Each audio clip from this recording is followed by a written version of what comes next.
want to welcome Mr. John Bonitz from the NC Clean Energy Tech Center to give us his perspectives on some observations over a case study that you guys have participated in. Great. Thank you, Bill. Yeah, so who in the room has heard of the North Carolina State University Solar Center or the Clean Energy Technology Center? Show of hands. Good. Okay.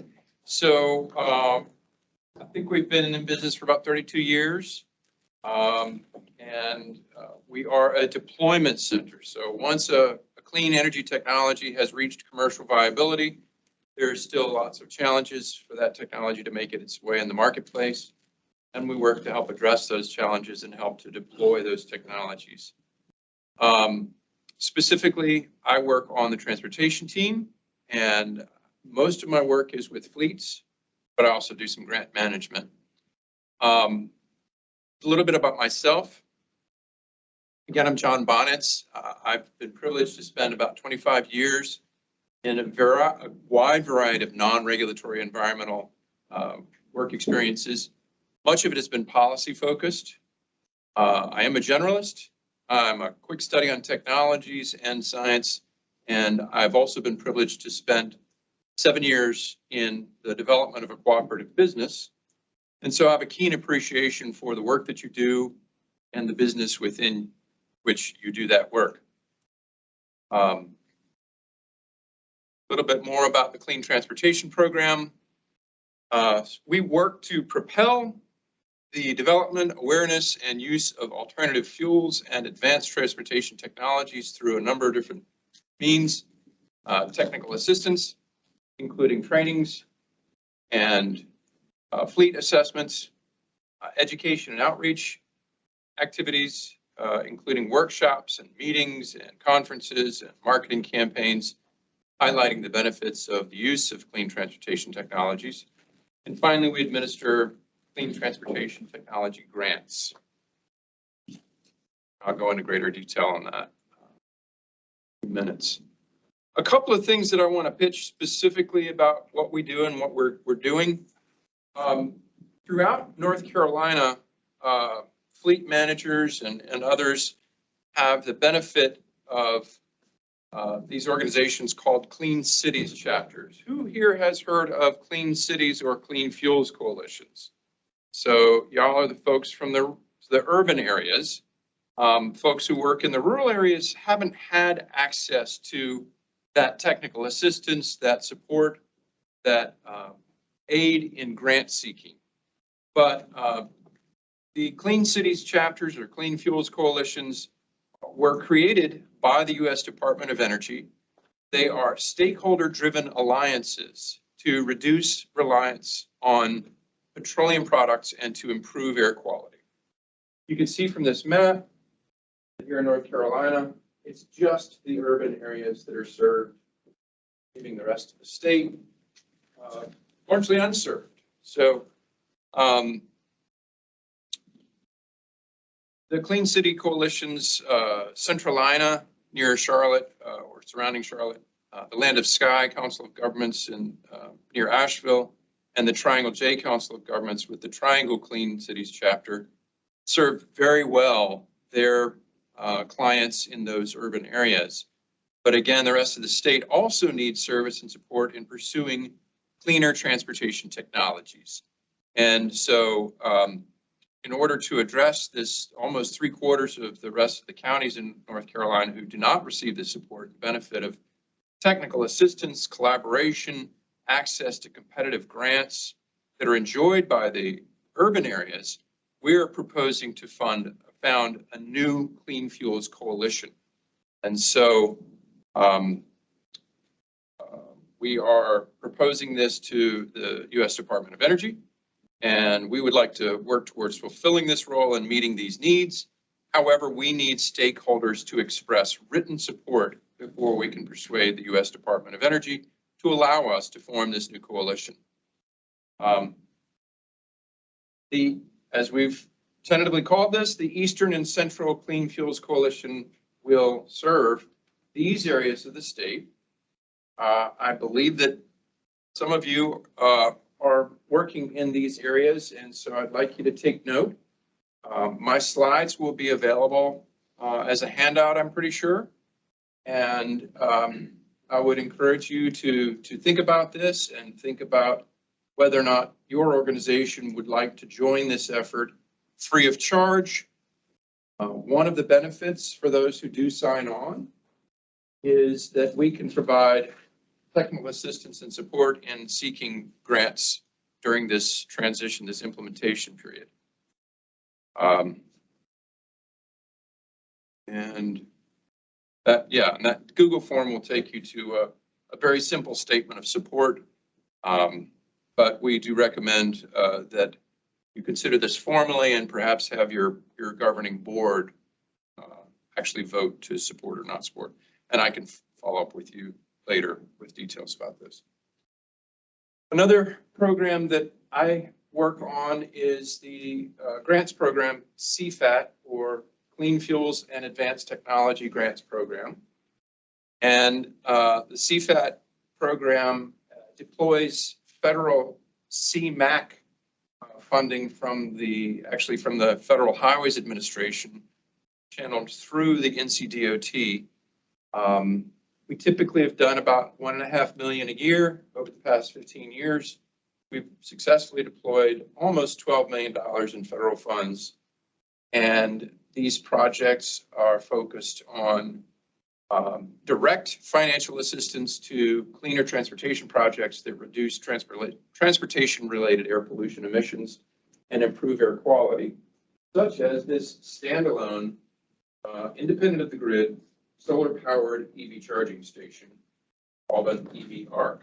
There's 3 of those in the RTP Research Triangle Park office complex called Meridian, not far from here. So here's some other types of projects that we have funded.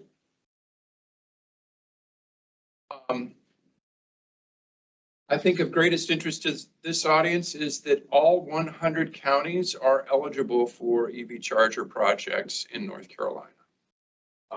We have 1.5 million available this year. We issued the RFP a few weeks ago. We recently extended the deadline because of the questions about the Buy America provisions of federal procurement law. And that deadline is extended to August 1st. Here again, you've got a Go link, shorter abbreviated hyperlink that you can use to pull up the request for proposals. And this, by the way, I think is a co-op. This is the 4-county electric co-op DC fast charger. Is 4-county here with us today? No? Okay.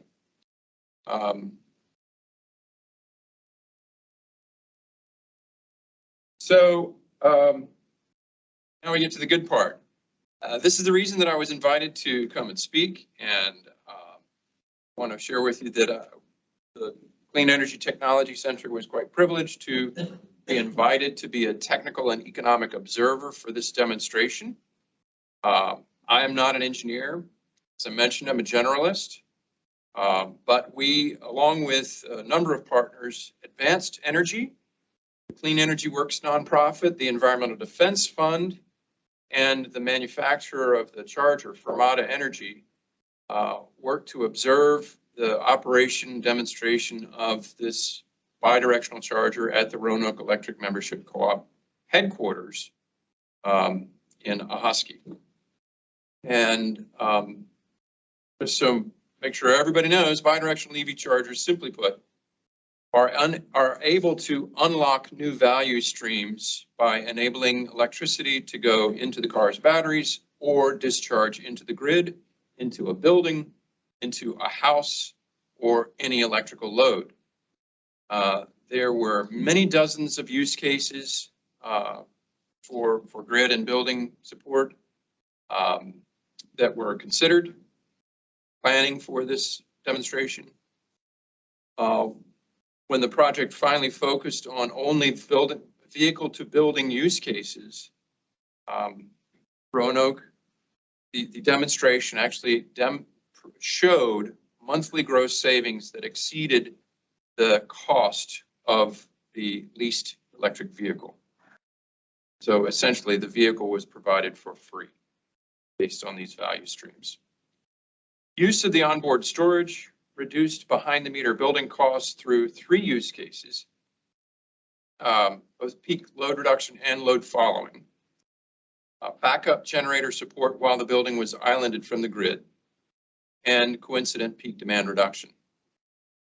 The combined value streams produced gross savings for Roanoke Electric of more than $3,200 per year per charger, which again was greater than the monthly cost, greater than the, actually in this case, the total annual lease cost of that electric vehicle.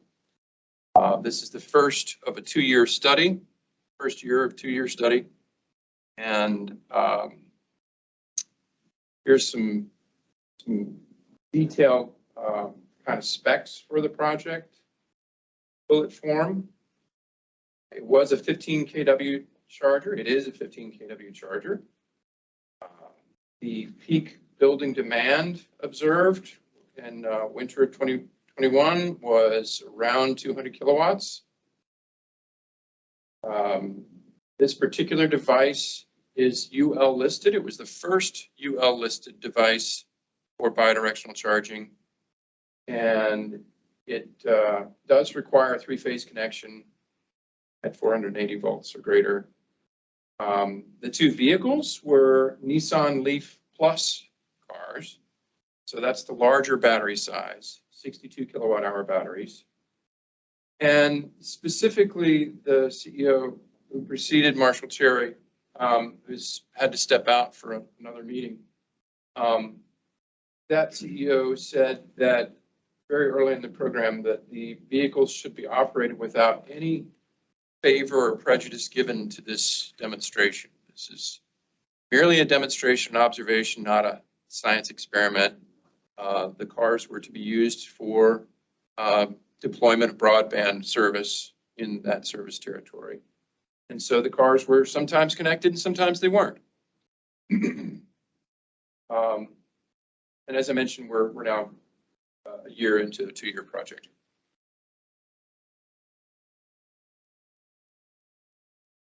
So why does this matter? Why does this project matter? The first thing that I really want to emphasize, because on some video conferences recently, I've been hearing some things that aren't technically accurate. Bidirectional technology is proven. It is tested, proven, safe. This particular device, as I mentioned, has been subjected to the Underwriters Laboratories tests, 2 different tests. I've got those numbers here in a moment.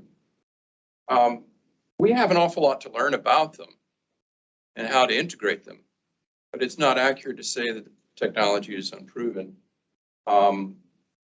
It's really compelling to my mind that this one device with a small car attached has generated so much value in just 1 year's time, benefiting all of the member owners of that co-op.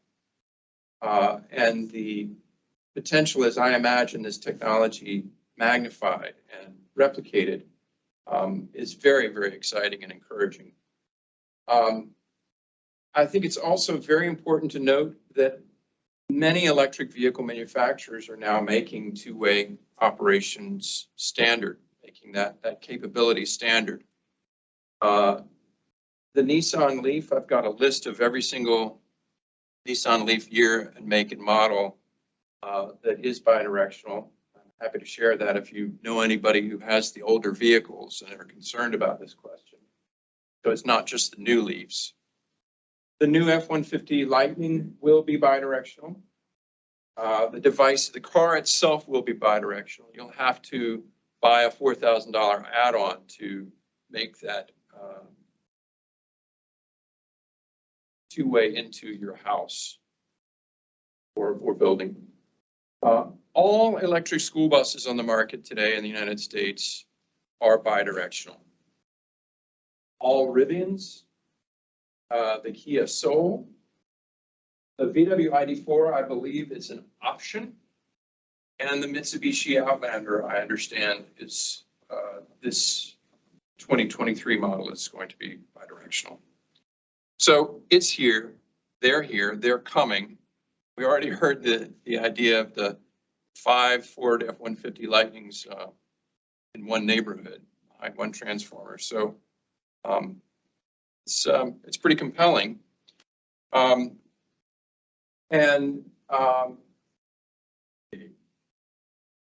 Redundant. Oh, here we go. These are the two UL tests. I do think it's worth emphasizing that Roanoke Electric did not want to embark on this demonstration with unproven technology. So the testing for safety and performance has been rigorous, and there are other makers besides Fermata that are also now UL listed. Yeah, it might be interesting to note that not every month not in every month were the value streams captured. There were some instances where the simulation of an automated exchange and activation of the systems, whatever reason, it just didn't happen. And not to pick on Michael Ferguson, but he's willing to take some questions. And there were some cases I recall where the notification was actually not even received by the co-op, or another instance where the email was not auto-forwarded to Fermata programmers to make sure that the device was activated and ready. I think in another case that the car itself was not plugged in. So let's keep rolling on here. Go into a little bit more detail on the 3 use cases. I should emphasize that this was after examining many hundreds of use cases, narrowing those down to a couple dozen or so, and then through focused conversations with staff at Roanoke Electric, we settled on these 3 vehicle-to-building use cases. The first I'll talk about is the coincident peak demand reduction, which was, of course, NCEMC's system-wide peak demand response. And the benefit was direct for the cooperative, and it was valued at $15.71 per kilowatt. And because the charger is limited to 15 kW exchange, that one incident, each one of those monthly incidents would deliver that much value, and multiply that by however many months you're able to accrue that particular demand response. And in that first one, Roanoke Electric demonstrated support for reduced system peak demand through a simulated response to demand reduction signals sent by the transmission grid operator. Forgive me for reading some of these things out, but again, I'm not the engineer, so I want to be precise about it. In the second use case, it was the building peak load that was reduced, and there was a load following function there as well. And that was labeled as a demand charge management use case. So as I understand it, this is the utilities headquarters, their own electric bill to themselves was where they saw the savings. This was a non-residential demand charge of $9.50 per kilowatt. And again, this would be for the savings for the bill payer at that site, wherever, if and when that is replicated. And the third incident was kind of a surprise, or excuse me, use case was kind of a surprise. It was repeated several times, but it was observed that the backup generator on automatic process was cranking itself up each week, and the bidirectional charger and the batteries in the car were able to support that islanding operation in interesting ways that were intriguing to the research team. I'll also emphasize that Advanced Energy, Dr. Daniel Reel, we were in conversations about him giving this presentation, and Bill Jordan, I would have greatly preferred that. But he is kind of restrained from giving a presentation because he's submitted a paper to the ACEEE summer study. And so until he's delivered that paper, he can't present the contents of that paper. So when he's finished with that, I think it's late August, something like that, I understand he is willing to come and speak to a seminar like this. So I hope you'll have him rather than me next time you meet. There have been a number of other vehicle-to-grid, vehicle-to-building, vehicle-to-load demonstrations. These are just a few that I've pulled out, and I wanted to share these hyperlinks with you. Again, you'll have access to these in my slides. And oh, I'm sorry. Let me go back to highlight this one. In another slide or two, I'm going to show you a tremendous source of information and data about these different use cases characterized, so that you don't have to sit and scratch your head about exactly how this device or these kinds of devices would be useful to you. You can go and see the analysis done by the Vehicle to Grid Integration Work Group.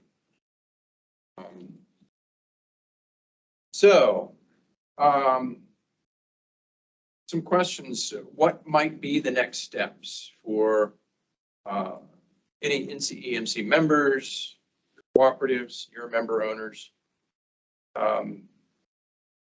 We would suggest that any non-residential customers with 480 volt service could utilize a UL listed bidirectional charger in combination with a Nissan Leaf to gain these same benefits that I've just described, the $3,200 per year, perhaps, in this situation.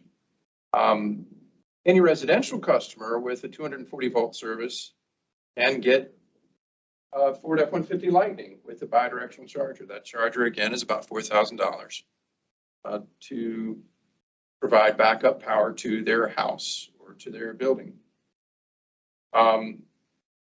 The school buses, again, the electric school buses are bidirectional, and we believe that they have the potential to reduce wholesale power cost at a system level.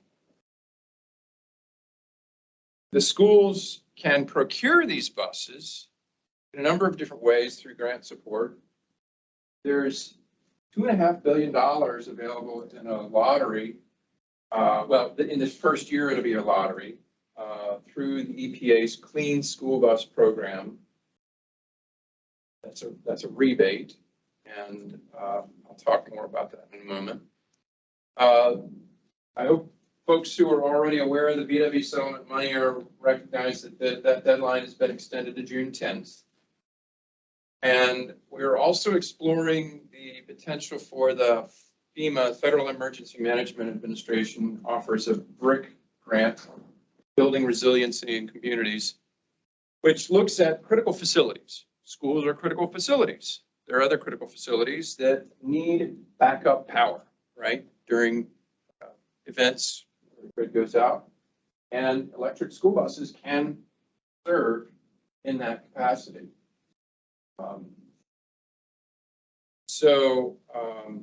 For additional electric school buses, school districts could potentially self-finance or work with a third party. And we would note that value streams for both parties are better with utility engagement. I mentioned the Vehicle to Grid Integration Work Group, the VGI product. There's an incredible wealth of information available at this website, and this particular database will save you a lot of time if you're trying to think through the various ways that these technologies might be integrated in your operations. And so I present this so you don't have to waste your time exploring these many use cases in your imagination. You can simply go straight to that starting point. and it might be helpful to help you prioritize use cases. And again, as a priority, I think it's really compelling that school buses represent, what is it, about 200 kilowatts kilowatt hours of storage capacity that is often idle during the summer. And I'll take a moment here to ask a question of the audience. Who here thinks that North Carolina will have 3% of our school bus fleet electrified in the next 5 years? 2 people, okay? That's only 420 electric school buses. And this new EPA program intends to do that if we're ready for it. We do have to raise our hands. We have to apply for the funds. We have to help our school districts apply for the funds. The amount of the rebate covers almost all of the cost of the bus and almost all of the cost of the charger. The potential eligible parties, the schools, are listed by the EPA. Oh, excuse me, I've already moved forward and that here. Yeah, so the EPA has prioritized the school districts, and those who are on the priority list will get more funding and receive preference in the selection process. This was where I was going to update the slide and present a website. I'll make sure that it's updated so that you receive it by email. I would suggest we don't have to settle for 3%, that we could push for more. And, you know, if we get our ducks in a row, we could have 5% or 10% of our school bus fleet electrified. And a key fact to remember, some key facts to remember as you're prioritizing use cases for vehicle to grid technology. Again, this is $2.5 billion just released for electric school buses. Over the next 5 years, in this first year, it's a half billion, 500 million nationwide. 100% of these buses are bidirectional capable, and each one has an approximate 225 kilowatt hour battery. In North Carolina, more than 90 school districts in the state are on the priority list. Yes. Question about the funding for charging. So as I recall, they were offering $20,000 for the charger, but are they requiring level 2 chargers, or are they going to require DC fast? Because that's not going to cover DC fast. That's where I think we're cooperative utility community has to look carefully at this. Yeah, the $20,000 per bus is for charging infrastructure. They will allow either level 2 or DC fast. I was concerned that the state might require DC fast. I don't know if they are. I was wondering if you had any intel. The state might require DC fast. Are you going back to the VWs? Back to the VW, but actually, I'm thinking, is the state going to? Are they going to have to apply for the funding? No, in fact, thank you for asking. This is something I really want to emphasize. The school district themselves must apply. And it's a really streamlined application process, but they're still going to need your assistance in thinking things through. And especially with regard to the costs of the charger. The VW program, I don't remember whether or not it required level 2, but I do know that the State Department of Public Instruction, which ordinarily makes a lot of decisions about procurement of school buses in North Carolina, was either requiring it or heavily emphasizing it should be DC fast chargers for their procurement. And yeah, that's $40,000 to $70,000 charger, as I understand it. And That's not including installation or the engineering and hardware on utility side. Yeah, it could be $100,000, and I just didn't know if any of that had been settled, so that's. So yes, again, with the EPA, my understanding is that it's optional, but if the school district opts for DC fast, which they ought to, it will require support from another source, such as cooperatives or the local utility. So I would suggest a really good thing to do might be to check the priority list, see if your local schools are eligible for the full rebate, and then contact your school districts in the service area, even if they're not on the priority list. I mean, this is basically a free battery coming to your network, your service area, a very large battery that can be accessible whenever available for grid support or for whatever uses you can imagine when it's not in operation as a school bus. And that is with school buses, that's 90% of the time that it exists in the world. It's a tremendous opportunity. And see how you might help them, your local school district, prepare for these federal funds, even if it's next year's round of EPA rebates. I already emphasized that a number of EV manufacturers of other vehicles are bidirectional. And so whether you take actions for capital investments on your own or not, these capabilities are coming and they're here and they're growing. And so it's probably a good time to have the conversations about how to optimize this technological evolution, this adoption for everyone. It's especially meaningful to me that I'm speaking to an audience of cooperatives because when I was in the cooperative business, it was absolutely crucial that we were able to cooperate with other cooperatives. And that principle, sixth principle, as well as the seventh principle, the concern for community, are paramount in my mind as I think about reducing our children's exposures to particulate matter. The science is very clear. Grades actually improve. Academic performance improves when children are removed from diesel bus transportation and put into zero emission transportation. So thank you very much for your attention, for this privilege to speak with you. Does using the batteries this way accelerate the degradation? That's a wonderful question. I'm so glad you asked. What we found with the Nissan Leaf, the two vehicles actually, because we swapped them out, was no degradation, no sign of degradation. And we were assured that the programming of the device takes care of all of those concerns because it is programmed in response to the needs of the vehicle. We wouldn't ever want to push that vehicle into a situation where it's going to degrade the battery. So thank you for that question.